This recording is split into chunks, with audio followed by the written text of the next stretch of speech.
భగవద్గీత. ధృతరాష్ట్రుడు సంజయుని వద్దకు వెళ్లి అడిగాడు, ఓ సంజయ, ధర్మభూమి అయిన కురుక్షేత్రంలో యుద్ధం చేయాలనే కోరికతో ఒకచోట చేరిన నా కుమారులు మరియు పాండుపుత్రులు అక్కడ ఏమి చేశారు? సంజయుడు ధృతరాష్ట్రునికి సమాధానం ఇచ్చాడు, మహారాజా, కురుక్షేత్రంలో జరుగుతున్న యుద్ధ విశేషాలను నేను మీకు వివరిస్తాను. సంజయుడు కురుక్షేత్రంలో జరుగుతున్న యుద్ధ విశేషాలను వివరించడం ప్రారంభించాడు.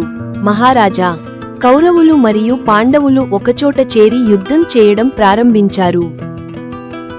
కౌరవులు మరియు పాండవులు యుద్ధం చేయడం ప్రారంభించారు. మహారాజా, రణభేరి మ్రోగుతోంది, బాణాలు ఎగురుతున్నాయి. యుద్ధం మరింత తీవ్రమవుతోంది.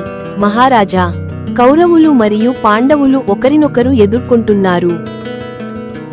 యుద్ధం యొక్క ఫలితం ఏమిటో చూడాలి. మహారాజా, కౌరవులు మరియు పాండవులు తమ తమ శక్తులను ప్రదర్శిస్తున్నారు.